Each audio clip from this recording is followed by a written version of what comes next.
Ito ang balita. Mula sa bulwagang pambalitaan ng UNTV, si Bernard Danis. Magandang tanghali. Ito ang Balita Weekend Edition. Narito ang mga headlines.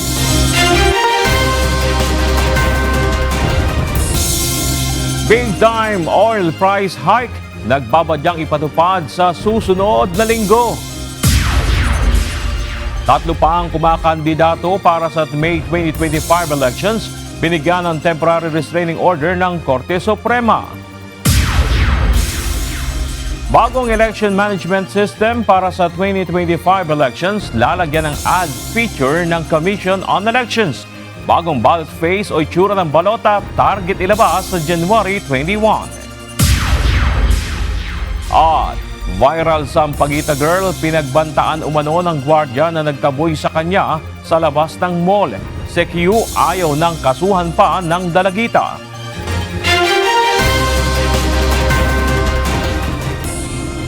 Bad news para sa mga motorista, malaki ang posibilidad na ipatutupad sa susunod na linggo ang big time oil price hike sa presyo ng mga produktong petrolyo. Base sa anunsyo ng ilang kumpanya ng langis, posibleng magkaroon ng dagdag na 2 pesos and 60 centavos hanggang 2 pesos and 80 centavos na dagdag sa presyo ng diesel, habang maaari ring tumaas ng 1 peso and 50 centavos hanggang 1 peso and 70 centavos ang presyo ng kada litro ng gasoline. Sakaling matuloy, ito na ang ikatlong magkakasunod na linggo na oil price hike. Sa Lunes, i-anunsyo ang final oil price adjustment na ipatutupad naman sa araw ng Martes, January 21. Tatlong panibagong temporary restraining order o TRO ang inisyo ng Korte Suprema pabor sa mga kumakandidato sa lokal na posisyon para sa darating na eleksyon. Isa sa nakakuha ng TRO ay tumatakbong Vice Mayor ng Limay, Bataan. Pinagbigyan din ng Korte na tumakbo bilang alkalde ng Palumpon, Leyte si Mary Dominic Oñate matapos siyang ideklarang nuisance ng Commission on Elections. Pinigil din ng Korte Suprema ang pagkansela sa kandidatura ni Aldrin Santa Ana bilang alkalde sa Bukawe, Bulacan. Ipinag-utos ng kataas-taasang hukuman na ilagay sa balota ang pangalan ng tatlong kandidato. Ayon naman kay COMELEC Chairman George Erwin Garcia, susundin nila ang utos ng Supreme Court. Anya, hindi pa naman sila muling nakapag-re-resume sa pag-iimprenta ng mga balota, kaya't wala pang magiging problema sa bagong kautusan na inilabas ng Supreme Court. Paglabag sa konstitusyon na maituturing kapag inilagay na lang sa huling bahagi ng balota ang mga kandidatong nakakuha ng temporary restraining order mula sa Korte Suprema. Ito ang tugon ng Commission on Elections sa mungkahi ng ilang senatorial candidates na ilagay na lang sa huling numero ng balota ang pangalan ni Sab-Air Gutum Mustafa matapos pigilan ng Korte Suprema ang pagdeklara sa kanya bilang nuisance candidate. Ito ang balita ni Asher Cadapan Jr. Nababahala ang ilang senatorial aspirants sa gastusin sa kanilang pangangampanya kung mababago pa ang kanilang numero sa balota para sa 2025 national and local elections. Kasunod ito ng paglalabas ng Temporary Restraining Order o TRO ng Korte Suprema pabor sa ilang kandidato na idiniklarang nuisance ng Commission on Elections o COMELEC. Isa na rito ang senatorial aspirant na si Subair Gwentha Mustafa na idiniklarang nuisance ng komisyon. Sa pagdadagdag ng kanyang pangalan sa balota, mahigit 10 kandidato ang mababago ang pwesto sa official ballot. Bunsod nito, kailangan muling gawin ng mga apektadong kandidato ang kanilang election paraphernalia para maipasok ang bagong numero. Habang nakapag-imprenta na ang iba ng malalaking billboards kasama ang kanilang bilang sa balota. Kaya suwestyon ng ilang tumatakbong senador, ilagay na lang si Mustafa sa number 67 o panghuling bilang sa balota. Sa isang mensahe, sinabi ni COMELEC Chairperson George Erwin Garcia na kung ilalagay sa huling numero ang idadagdag na kandidato, maaaring maging dahilan ito ng panibagong TRO. Posible rin anyang maakusahan ng COMELEC ng paglabag sa Equal Protection Clause ng saligang batas. Paliwanag pa ni Garcia, ang inilabas na TRO ng Supreme Court ay hindi lamang para isama ang pangalan ni Mustafa sa listahan ng kandidato, kundi ay isama siya sa tamang numero base sa alphabetical order. Nauna nang sinabi ng COMELEC na ang pagkakaayos ng balota sa alphabetical order ng pangalan batay sa apelyido ay ang pinakamakatarungang ayos o pagkakasunod-sunod. Sa ganitong paraan, hindi nila mabibigyan ng intensyonal na premium at preference o pagtatangi ang sino mang kandidato. Asher Cadapan Jr., UNTV News and Rescue. Diyos ang aming sandigan, serbisyo publiko ang aming pinahalagahan. Sisikapin ng Commission on Elections na matapos na ngayong araw ang amended o bagong election management system para sa layout sa pag-iimprenta ng mga balotang gagamitin sa darating na eleksyon. Inaasahan namang mailalabas sa Martes ang bagong ballot face template o itsura ng balota. Ito ang balita ni Dante Amento. Target ng Commission on Elections o COMELEC na matapos ngayong araw ang bagong Election Management System o EMS na gagamitin sa 2025 elections. Ang EMS ay mahalagang parte ng eleksyon dahil ito ang nagpapatakbo sa layout o template ng balota, gayon din ang mismong pag-iimprenta nito. Ayon kay COMELEC Spokesperson Director John Rex Laudianco, kailangan nila itong lagyan ng add feature para pwedeng idadagdag na lamang ang pangalan ng mga kumakandidato sakaling ipag-utos ng Korte Suprema na isama ito sa balota. Hindi kami makapagdadagdag ng pangalan basta-basta. Yung pinadadagdag na pangalan ng Korte Suprema na 5, isang senatoriable, 4 na local candidates, kailangan muna naming baguhin yung election management system. Kapag natapos na ang mga pagbabago sa EMS, target naman ng COMELEC na mailabas sa January 21 ang bagong ballot face template o ang itsura ng balota na gagamitin sa darating na halalan. Dito makikita ang pangalan ng mga kumakandidato na ipinadagdag ng Supreme Court. Pagkatapos nito ay isusunod muli ang formal na pag-iimprenta ng mga bagong balota sa National Printing Office o NPO. Posible naman sa kalagitnaan nila ng susunod na linggo ay maumpisahan na ang produksyon ng mga opisyal na balotang gagamitin sa darating na eleksyon sa Mayo. Hindi po mag-iimprenta si COMELEC ng hindi na trusted build, hindi na pakita sa inyo yung na-generate na ballot face templates at hindi na serialize ang bawat isang balota. Yan po mga proseso na yan kailangan makomply namin bago pa man po kami makapag-imprint. Sa April 14, 2025, inaasahang matatapos ang printing ng mahigit sa 73 million official ballots. Dante Amento, UNTV, News and Rescue. Diyos ang aming sandigan, serbisyo publiko ang aming pinahahalagahan. Hindi lamang paghablot at pasimpleng sipa ang tinamo ni Sampaguita Girl sa gwardiya ng isang mall sa Mandaluyong City habang ipinagtatabuyan siya. Ayon sa nanay nito, binantaan din umano nito ang kanyang anak na ikinatakot ng dalaga.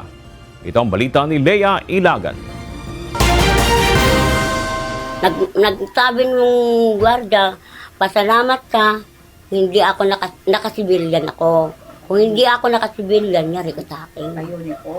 Parang binantaang pasyente. Parang siya naka-uniform. Hindi daw siya naka-uniform. kung nakasibilyan ka, yari ang anak ko. Parang nag-ano siya. Huwag kang magpapakita sa akin na nakasibilyan. Ibig sabihin, may bantay siya. Oo. Hindi pa bumabalik sa pagtitinda ng Sampaguita ang babae sa viral video na ipinagtatabuyan ng gwardya sa labas ng isang mall sa Mandaluyong City. Sinabi ng nanay nito sa interview ng UNTV, natakot ang kanyang anak dahil binantaan umano ito ng gwardya. Maging ang kakambal ni Sampaguita Girl ay hindi na rin daw makapagtinda matapos ang insidente dahil sa takot. Kaya naman, apektado aniya ang kita ng mga ito na siyang ipinangbabaon nila at ibinibili ng pangangailangan sa eskwela. Gusto ang mga anak ko makakatapos mag-aaral. Gusto talaga sila mag-aaral. Sabi ko na, kung gusto nung gusto nilang tumulong sa sarili nila para makatapos pag-aaral.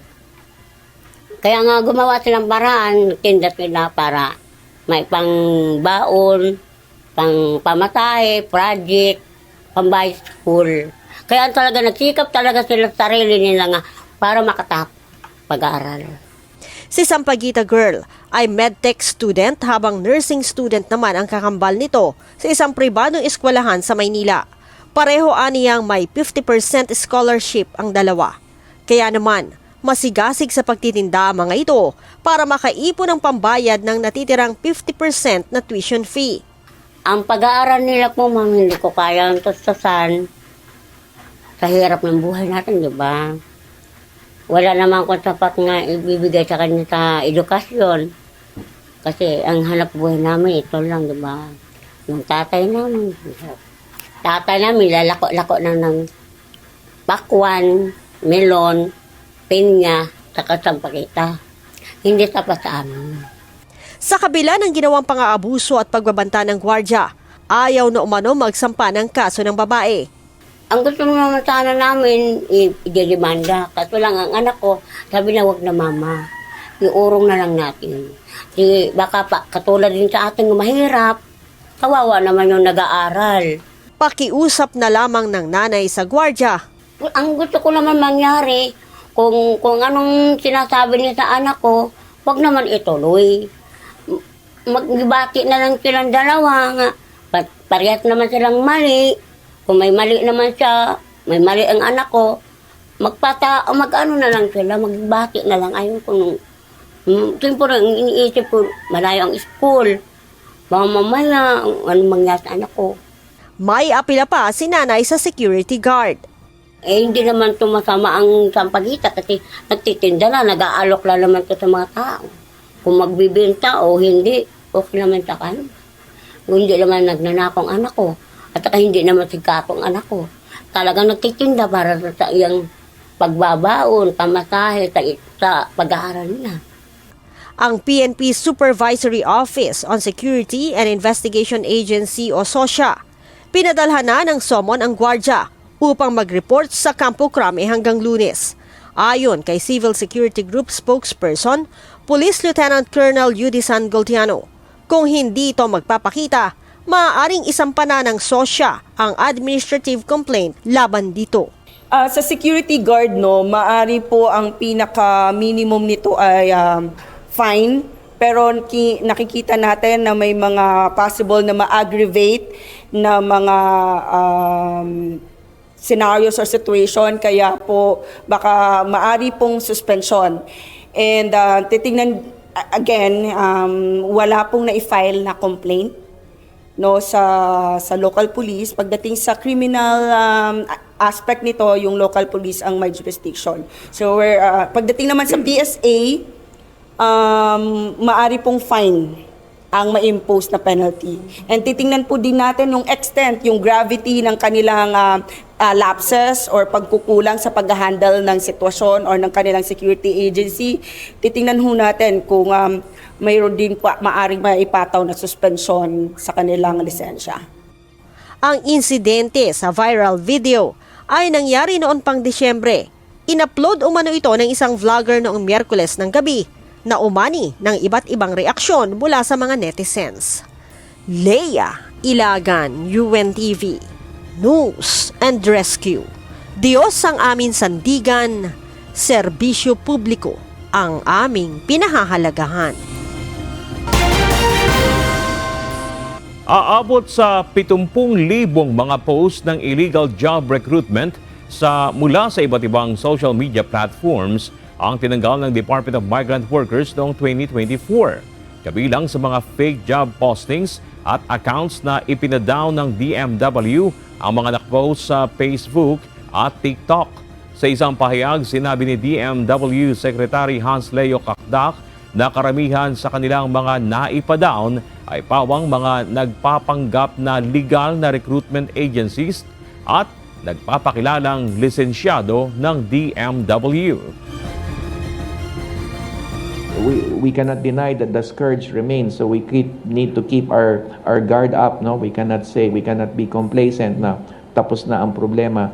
The scourge continues, lalo na ngayon, sir, kasi may social media, may online recruitment. Muli namang hinikayat ng DMW ang publiko na maging mapanuri at mag-ingat sa mga nag-aalok ng trabaho abroad online upang hindi mabiktima ng illegal recruitment.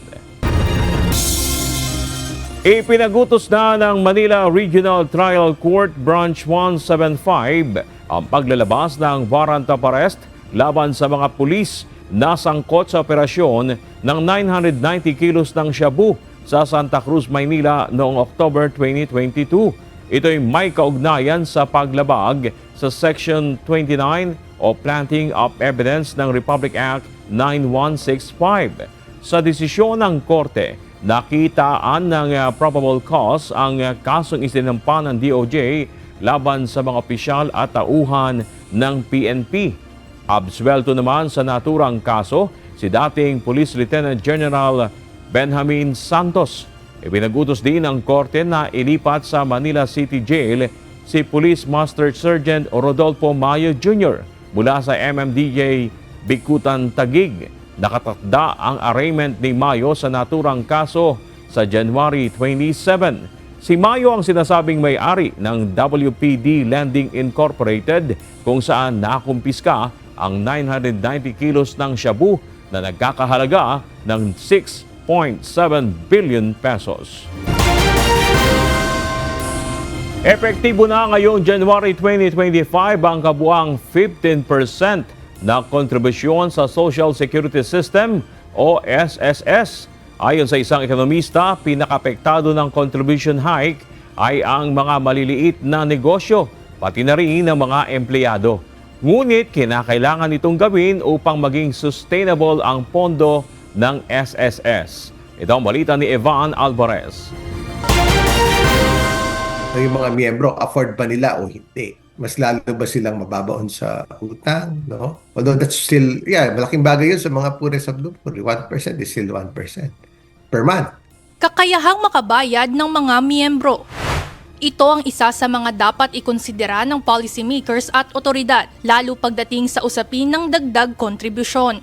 Ngayong January 2025, dinagdagan ng 1% ang dating 14% contribution noong 2024 sa Social Security System o SSS. Sa kabila ng itinaas na 1% contribution rate, malaki ang kapalit na epekto nito sa mga small, medium, and micro enterprise owners, pati na rin sa mga pangkaraniwang empleyado. Gaya na lamang ni Lexi Legaspi, may-ari ng isang maliit na apparel manufacturing company sa Pasig at naguhulog ng SSS para sa 8 empleyado. Aniya, dagdag ang ipinatupad na contribution hike sa magiging adjustment sa kanilang budgeting, lalo na at hindi stable ang income pagdating sa ganitong klaseng business. May budget ka dyan so pag ilang months ka nang medyo na negative na, siguro doon makapag-decide kung kailan magbawas ang empleyado para ma-maintain mo na muna yung business. Kung lumaki naman, bumalik ulit sa dati, doon na lang siguro mag-hire ulit. Para naman kay Chris, 3 taon ng graphic designer sa nasabing business. Konsumisyon ang dagdag na kontribusyon dahil mababawasan ang kanyang naiuwing sweldo sa pamilya. Mabigat. Unang-una, kahit nasabihin nating 1% lang yon, medyo malaki yon lalong-lalo na sa amin na mga minimum wage earner. Lalo na ngayon na mabigat, mataas ang mga bilihin ngayon. Nagahati ang kwentada ng 15% contribution sa pagitan ng amo na 10% at 5% sa empleyado. Ibig sabihin, kung sumasahod ang isang manggagawa ng 20,000 pesos kada buwan, 3,000 pesos ang kanyang kontribusyon sa SSS, 2,000 ang manggagaling sa kanyang employer, habang 1,000 naman ang ikakaltas sa kanyang sahod kada buwan. Samantala, ayon sa economist na si Michael Ricafort, parte ito ng prinsipyo ng economics na tinatawag na trade-off o kailangang may ikompormiso, bagay upang makamit ang mas malaking goal. Pero ang kapalit nun, para siya sakripisyo na haba yung buhay ng PAN. Mas marami pang masaserbisyuhan sa maraming taon. Ayun naman talaga yung pinakalayunin nun. Bukod sa investments, nagbibigay anya ng effective at predictable results ang pagsasagawa ng contribution hike dahil makasisiguro na lalaki ang remittance na ibinibigay ng mga miyembro. May resulta kaagad yun Sa investments kasi, syempre may uncertainty, may market risk, pwedeng kumita. Pero pagka yung market condition sa buong mundo, di ba? Minsan, may risk din na, siyempre, hindi naman certain, pero kaya ano rin, nag-i-stick din sa safest investments like fixed income. Samantala, sa inilabas na pahayag ng SSS nitong January 7, siniguro nito na ito na ang huling yugto ng contribution hike na pinasimulan noong 2019. Ivan Alvarez, UNTV News and Rescue. Diyos ang aming sandigan, serbisyo publiko ang aming pinahahalagahan. Hindi sang-ayon ng Private Hospital Association of the Philippines sa quasi-judicial power ng Philippine Health Insurance o PhilHealth. Itinaugnay ng mga nakabimbing utang ng PhilHealth sa mga ospital bunsod ng denied at return to hospital claims na hindi pa naibabalik sa mga ospital. Ayon kay Private Hospital Association President Dr. Jose Rene de Grano, isaan niya sa ipinaglalaban nila na alisin na. Ito dahil nagiging one-sided lamang anya ang PhilHealth sa pagde-deny ng claims. Ito ang balita ni Mia Alonso. Isa sa mga ayaw namin doon sa Universal Healthcare Law ay yung pagiging pagkakaroon ng PhilHealth ng tinatawag natin na quasi-judicial powers. No? Quasi-judicial powers, ibig sabihin, they are the accuser, they are the prosecutor, they are even the judge, and they are the executioner. Paano ka makakalaban doon, di ba, ang mga ospital? Isa sa nais ipaglaban ng Private Hospital Association of the Philippines ang pag-aalis sa tinatawag na quasi-judicial power ng PhilHealth. Paliwanag ni Dr. De Grano, maaaring maging one-sided sa paghatol sa kanila kaya walang laban ang mga ospital kapag nagdesisyon na ito na hindi tanggapin ang kanilang claims. 60 days, kailangang masubmit mo sa kanila. They have 60 days dapat to pay us. Ang problema, wala silang limit. Pwede nilang gawing 120 days, pwede nilang huwag bayaran. Yung iba nga, years na eh. Kami, pag hindi mo na namin sinabit yan within 60 days, sasabihin nila, penalty ka na. Hindi na namin tatanggapin yan. Kami may limit, pero sila wala, unlimited. Yun ang mali, ano? Very, very one-sided. Ayon pa sa Pangulo ng PHAPI, lalabas pa na ang PhilHealth ang parehong kalaban at tagapaghatol nila na iba sa naturalesa sa hukuman na mayroong neutral na tagapaghatol. Subalit aniya, upang maisagawa ito ay mangangailangan ng batas at amendment sa existing law ng PhilHealth. Samantala, sa katatapos lamang na pagdinig nitong Miyerkules, inihayag sa House of Committee on Health ang kabuuang utang na kinakailangang maibalik sa mga ospital. Inilatag ni PhilHealth Senior Vice President Renato Lemsiaco na sa taong 2024 lamang ay may 483,000 denied claims na papatak sa 4.7 billion pesos. Habang taong 2018 hanggang 2023, naitalang 3.17 million ang denied claims na nagkakahalaga naman ng 32.4 billion pesos. Pagdating naman sa taong 2024, nagtala ng 304,082 RTH claim na nagkakahalaga naman ng 4.2 billion pesos at 18.3 billion pesos naman noong taong 2018 hanggang 2023. Sa kabuuan, nasa 59.6 billion pesos na halaga ang kinakailangang maibalik ng PhilHealth sa mga ospital. Tiniyak ng PhilHealth na babayaran nito ang mga denied claims kapag anila na file na sa kanila ang appeal or motion for reconsideration. Ayon kay PhilHealth Senior Vice President Dr. Israel Pargas, titignan nila kung bakit nagkaroon ng late filing na lumampas sa 60 days at kung makitaan nila na valid ang reason ay papayagan ang pagbabayad ng mga claims. Mr. Chair, we can assure each and every member of PhilHealth that wag po kayong mag-alala, wag po kayong matakot pumunta sa ospital as a doktor. Sagot po kayo ng PhilHealth po. Rest assured. Nagpahayag naman ng pangamba ang PHAPI sa pagtaas ng health benefits ng PhilHealth. Dito kami natatakot kasi biglang tinaas nila yung benefits, di ba?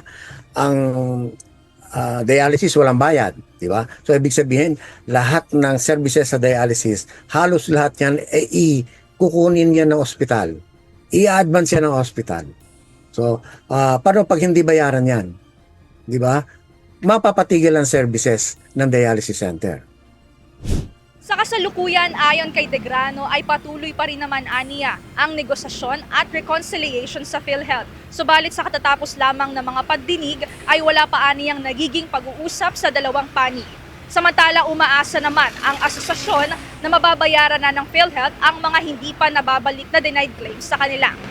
Nia Alonso, UNTV News and Rescue. Diyos ang aming sandigan, serbisyo publiko ang aming pinahahalagahan. Muling naglabas ng radio challenge laban sa monster ship ng China Coast Guard ang Philippine Coast Guard dahil sa pananatili nito sa loob ng Exclusive Economic Zone ng Pilipinas. Ayon kay PCG spokesperson for the West Philippine Sea, Commodore J. Tariela, naiulat na ang naturang barko ay nasa layong 60 to 70 nautical miles mula sa teritoryo ng Pilipinas na labag sa batas. Ngunit sa kabila ng makailang beses na radio communications mula sa nagpapatrulyang BRP Gabriela Silang, patuloy sa pananatili ang nasabing Chinese vessel.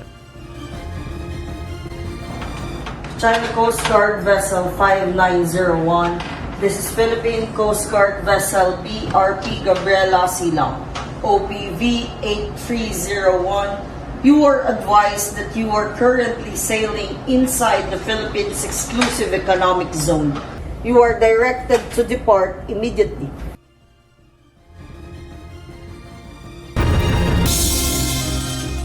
Mayorya ng mga Pilipino ang sumusuporta sa mga hakbang ng gobyerno upang maresolba ang issue hinggil sa West Philippine Sea na matagal nang inaangkin ng China. Ito ang lumabas sa pinakabagong resulta ng tugon ng masa survey ng Octa Research Group. Base sa resulta ng survey, 84% ng mga Pilipino ang suportado ang mga aksyon na ginagawa ng gobyerno upang igiit ang ating karapatan sa karagatang sakop ng ating bansa. Pinakamarami sa mga sumusuporta ay mula sa National Capital Region na may 90%. Sinusundan naman ng Visayas na may 87%, Mindanao na may 83% at Luzon na may 81%. Isinagawa ang survey sa huling quarter ng 2024 kung saan lumabas rin na 71% ng mga Pinoy ang pamilyar sa issue sa territorial dispute sa West Philippine Sea. Posibleng makaranas ng maulap na kalangitan na may kasamang mga pagulan ang hilagang bahagi ng Luzon bunsod ng Northeast Monsoon o Amihan. Ayon sa Pag-asa, kasama rin sa maaaring makaranas ng makulimlim na panahon na may kasamang mga pagulan ang Metro Manila, Ilocos Region, ilang bahagi ng Central Luzon, gayon din ang Calabarzon. Samantala, magdudulot rin ng maulap na kalangitan na may isolated rain showers at thunderstorms ang nalalabing bahagi ng bansa dahil naman sa easterlies. Inaasahang mas maraming major tourism sites sa probinsya ng Negros Occidental na nasa 10-kilometer radius ng Bulkang Canlaon ang maaaring isara at maapektuhan kung tuluyang iakyat sa Alert Level 4 ang bulkan. Pero pagtitiyak ng Negros Occidental Provincial Tourism Office na nakahanda sila at kaya pa rin nilang tumanggap ng mga bisita at ipakita ang ibang ganda ng probinsya. Ito ang balita ni Gladys Tumabi. For those affected within the 6-kilometer zone, 4 to 6 kilometer zone, of course, during the height of the ashfall, the problems that started when we had the ashfall already. So those who are within that area had to close. Sa pagsabog ng Bulkang Canlaon noong Disyembre, pansamantalang itinigil ang mountaineering activities sa loob ng 4-kilometer permanent danger zone ng Mount Canlaon Natural Park at iba pang nature-based tourism na nasa 6-kilometer danger zone ng bulkan tulad ng trekking at falls hopping sa Gintubdan sa La Carlota. Maging ang ilang tourism sites sa bahagi ng Bago City at La Castellana ay pansamantalang isinara dahil sa mga ashfall mula sa bulkan. In Gintubdan in La Carlota, they had to close. They had some problems there during the height of the ashfall. And sa Bago also, the Rafael Salas Nature Park in Bago City were also affected. And then the neighboring areas, especially those within the kilometer zone, they really were having some major problems during those times. Dahil andyan pa ang posibilidad ng pagsabog ng Bulkang Kanlaon anumang oras, pinangangambahang mas maraming major tourism sites sa probinsya ang kailangang isara kung iaakyat sa Alert Level 4 ang bulkan. Kabilang narito ang Sugar Valley Farm at Mambucal Resort and Wildlife Sanctuary sa Morsha, Mailom Organic Village at ilang highland resorts and cafes sa Upper Mailom sa Bago City. Ilan pang resorts sa Barangay Kabakungan sa La Castellana at trekking activities sa Barangay Kudkod sa San Carlos City. Actually, for the visitors and the guests who may wish to visit Negros Occidental, you're more than welcome really. We did not naman stop the tourism activities, just more on the precautionary side. We do offer the services and the activities to the guests, just not within that danger zone. They can go check out the dive sites, the marine spots, our dive and marine sanctuaries. Marami mang tourist sites na maapektuhan sa aktibidad ng bulkan. Nakahanda pa rin ang probinsya na tumanggap ng mga local at foreign tourists at ibida ang kanilang culture, heritage at food tourism. Ayon sa Tourism Office ng probinsya, meron namang nakahanda ang pamahalaang panlalawigan at iba pang concerned agencies upang matulungan ang mga manggagawang maaapektuhan sa pansamantalang pagsasara ng mga ito. So in terms of support, so of course sa LGU level, immediate support yan. The provincial government level, also immediate yan. So the coordination was instantaneous naman yan. Lakip din ito ay ang paghimok ng Tourism Office sa bawat tourism sites na magpa-accredit sa kanilang opisina upang tiyak na mapabilang sa mga bibigyan ng kailangang tulong dahil sa epekto ng bulkan. Gladys Tuwabi, UNTV News and Rescue. Diyos ang aming sandigan, serbisyo publiko ang aming pinahahalagahan.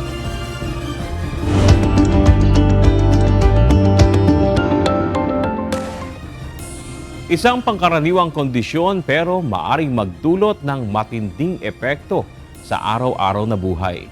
Ito ang hika o asthma, isang sakit na kailangang maintindihan at mapangasiwaang mabuti.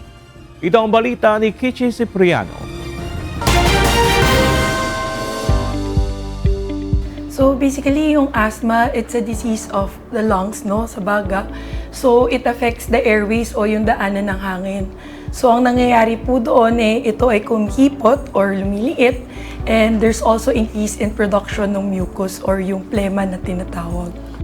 Isang kondisyong maaaring magdulot ng malaking pagbabago ng takbo ng buhay ng isang tao kung hindi mabigyan ng tamang control management. Ito ang asthma, isang sakit sa baga na nagdudulot ng pagkipot ng daanan ng hangin at labis na produksyon ng plema. Ayon kay Dr. Annie May Gustilo, isang pulmonologist mula sa Makati Medical Center, mas karaniwang makikita ang hika sa mga bata. Ngunit maaari rin itong maranasan ng mga adults, lalo na kung naapektuhan ng iba't ibang triggers. So yung asthma kasi, it's innately there, no? Nandiyan na siya. Pero yung symptoms po, it usually happens pagka na-expose yung patient natin sa triggers. No? So, iba-ibang triggers sa iba't ibang patient. And when you are exposed to that, doon nararamdaman yung mga symptoms. So that's true. Most common kasi talaga sa bata, no? Especially if yung immune system nitong mga pasyente nito is not really that mature. So when they are exposed to these triggers, nagkakaroon sila ng symptoms. Hindi lahat sa bata, meron din po tayong tinatawag na adult onset. So usually naman this is triggered by most probably smoke, or kung nandun sila sa trabaho nila, or if they are doing cigarette smoking. So iba-ibang kaso. Aniya, sa kabila ng mga limitasyon na maaaring idulot ng hika, posible pa ring mamuhay ng normal ang isang taong may asthma basta't maayos ang pamamahala nito. Paalala rin ni Dr. Gustilo, mahalagang kumonsulta agad sa doktor kung nakararanas ng mga sintomas ng hika. Kasi if your asthma is controlled, Wala namang limitations when it comes to your daily living. You can still enjoy yung mga nagagawa ng normal na taong walang asthma as you na may asthma. Don't be scared to approach your doctors kasi baka naman ito na yung sign, no, para mabigyan kayo ng good management para makabalik kayo sa normal living. And also, if you are smoking, try not to smoke na po. At para sa iba pang impormasyon ukol sa asthma, tunghayan ng programang Doctors on TV this Sunday, 7 a.m. only here at UNTV. Kichi Cipriano, UNTV News and Rescue. Diyos ang aming sandigan, serbisyo publiko ang aming pinahalagahan.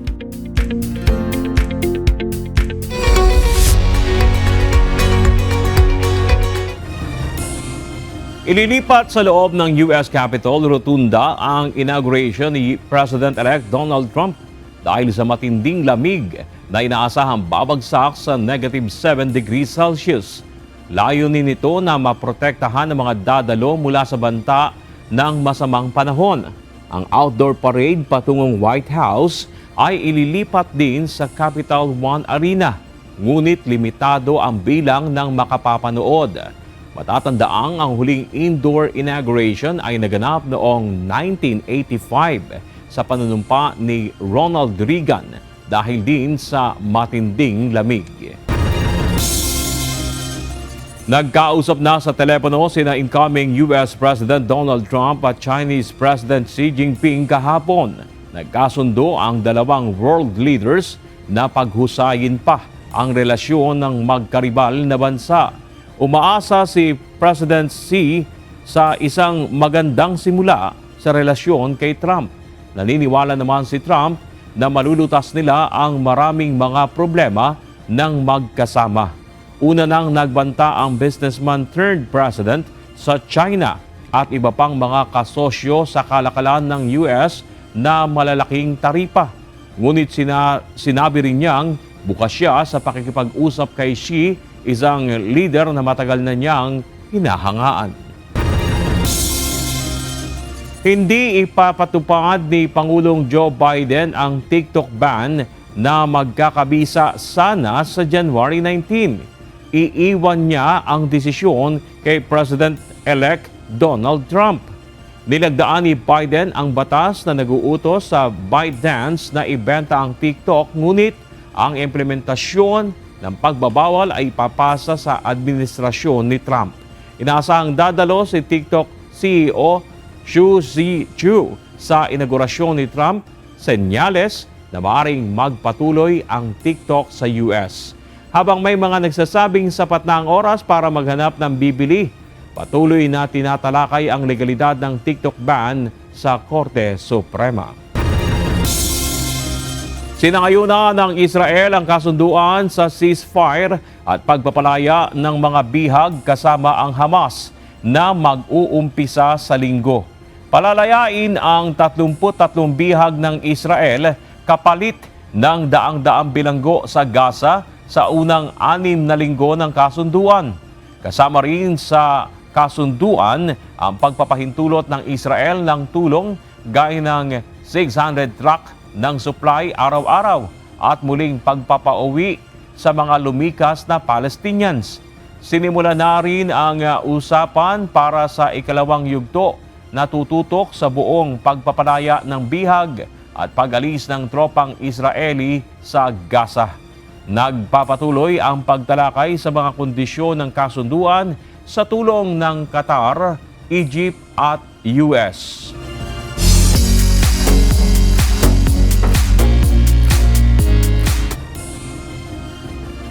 Bukas na ang inaabangang 10th Wish Music Awards na idarao sa Smart Araneta Coliseum.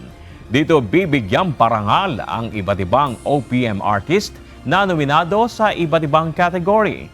Ilan sa mga ito ang Wish Pop Song of the Year, Collaboration of the Year, Breakthrough Artist of the Year, Wish Group of the Year at marami pang iba.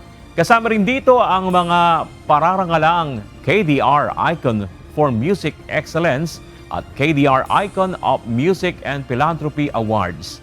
Samantala, kasama rin sa mga aabangan sa linggo ang performances ng ilang sikat na OPM artist, gaya nila Asia Songbird Regine Velasquez, ang singer-songwriter couple na sila TJ Monterde at Casey Tandingan.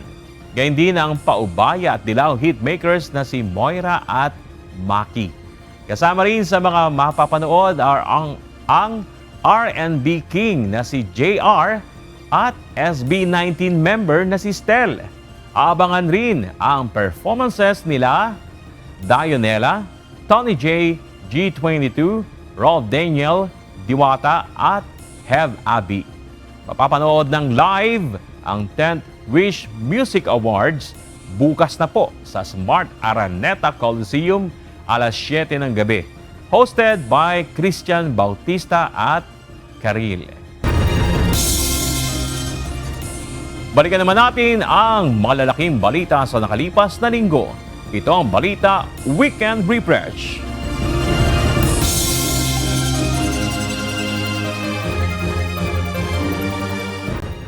Chairmanship ng House Committee on Appropriations idineklarang bakante sa balik sesyon ng Kamara. Mr. Speaker, I move to declare vacant the position of Chairperson of the Committee on Appropriations. There's a motion. The Chair hears no objection. Said motion is carried. Department of the Interior and Local Government o DILG naniniwalang may grand conspiracy sa hanay ng Philippine National Police kasunod ng paghahain ng kaso laban sa 3 pulis bunsod ng umano'y pagtatanim ng ebidensya at mishandling ng nakumpiskang 900 kilos ng shabu noong October 2022. This is my personal opinion that there appears to be a grand conspiracy to conceal a criminal enterprise within the PNP. Pagtatabi ng droga mula sa mga drug operation, hindi kalakaran sa Philippine National Police. Record ma'am, kung may mga ganito pong mga illegal scheme, hindi po ito institutionalized sa buong organization. No chief PNP regardless of the present administration or the previous administration will allow yung mga ganitong illegal scheme. 16 billion pesos refund sa customers pinaghahandaan ng ihain ng Meralco sa Energy Regulatory Commission. Nasa 22 centavos per kilowatt hour na bawas singil sa kuryente, epektibo ngayong Enero. As we announce the good news for the month of January, gusto lang namin pong i-anunsyo sa ating mga customers na meron po tayong pagbaba na halos 22 centavos kada kilowatt hour. 2 patay, 20 sugatan sa aksidente sa Kalumpit, Bulacan. Galing po dito yung bus, mabilis, tapos may kasalubong na tricycle. Kasi traffic po rito, bali nag-counterflow po siya. Kaya nasa agip yung tricycle. Nagkasalubong po sila. Yun, nabangga, tapos naawi yung dalaglag dun. We have total of 22 patients po na dinala dito sa atin sa Bulacan Medical Center. 2 po doon sa 22 na katao po na dinala sa atin ay namatay. Ang isa po ay dead on arrival. Nag-resuscitate po tayo, nag-CPR po tayo doon, kaya lamang ay dumating siya dito na hindi na natin kayang agapan. Na-pronounce po namin siya as dead on arrival. Yung isa naman po ay dumating dito with severe head injury na kinakailangan matubuhan at i-revive din eventually. Nagawa naman po natin yung mga immediate management doon sa pasyente po ngayon. Sa kasalang palad po is hindi rin po kinaya ng pasyente. SUV driver na dumaan sa EDSA busway at nagpakilalang VIP escort, iimbestigahan kung talagang may koneksyon sa isang opisyal ayon sa DOTR. Sir, magandang hapon po. Yes, magandang hapon. Nandiyan yung VIP natin. Pinawala kami dito. Sino po? Si Congresswoman.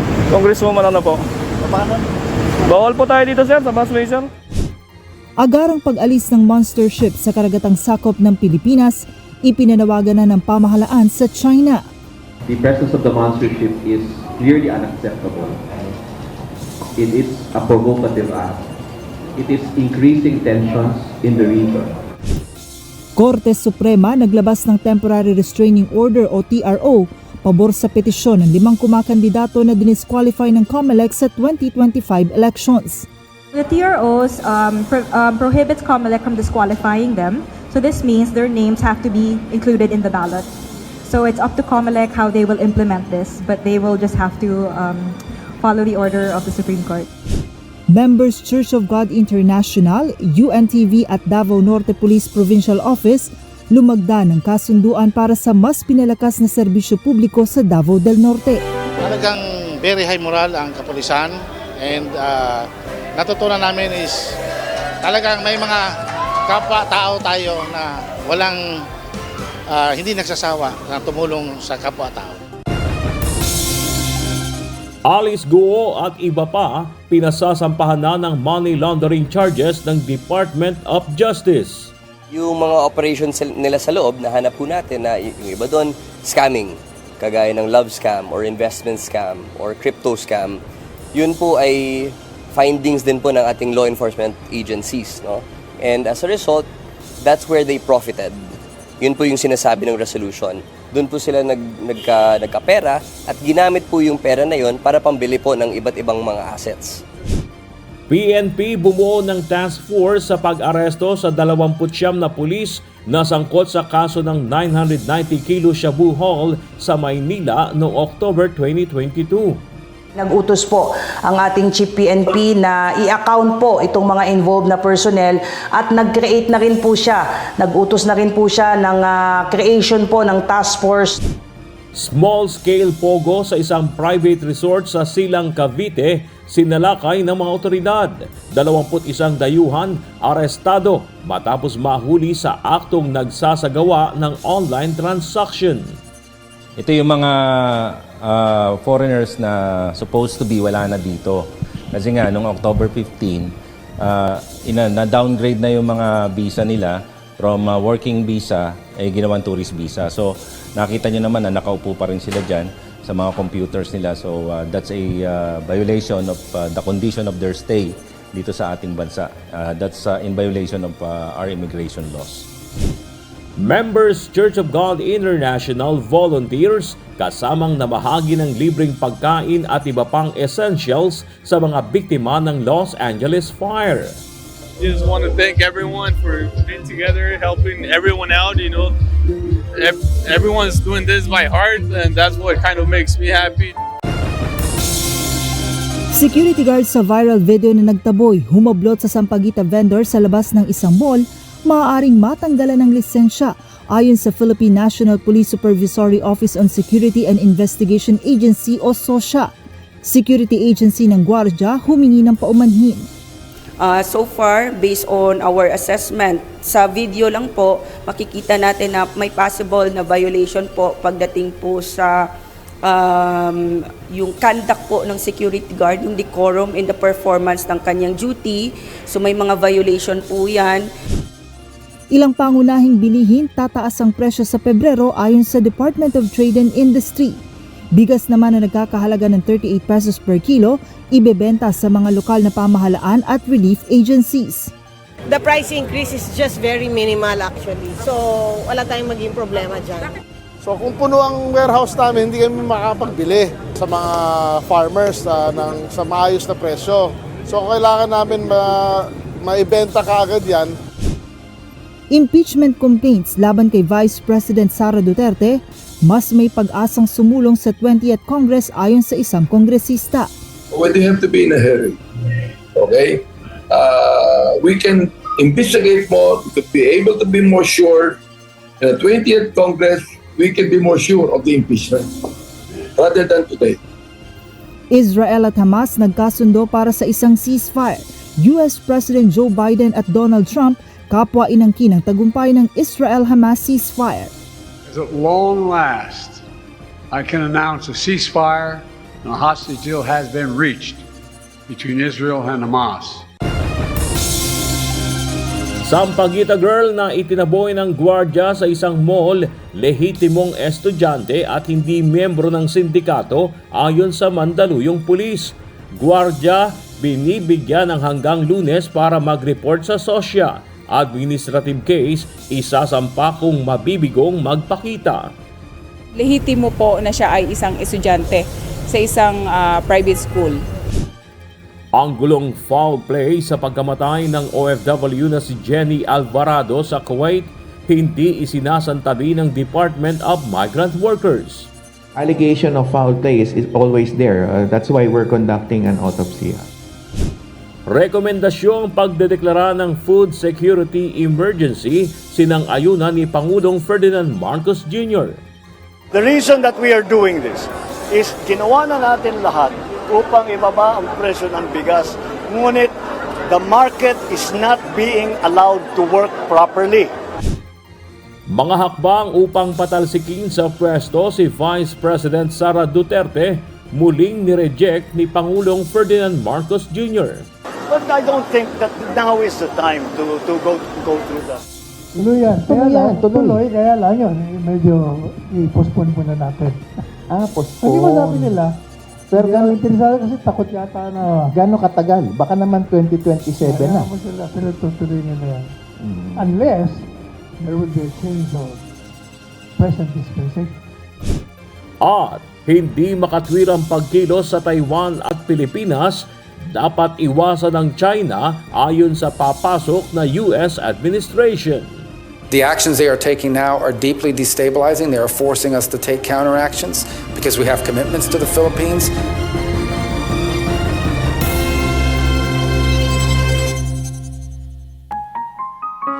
Narito naman ang salita ng Diyos na ating sandigan mula sa aklat ng Awit 138:1 na nagsasabi, "Ako'y magpapasalamat sa iyo ng aking buong puso. Sa harap ng mga Diyos ay aawit ako ng mga pagpuri sa iyo."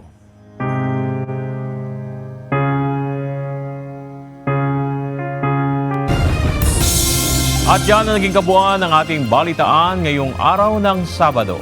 Aming nilahad ang buong katapatan kung paano namin nasaksihan.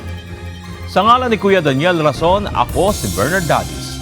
At dito sa UNTV, Diyos ang aming sandigan, serbisyo publiko ang aming pinahalagahan. Magandang tanghali.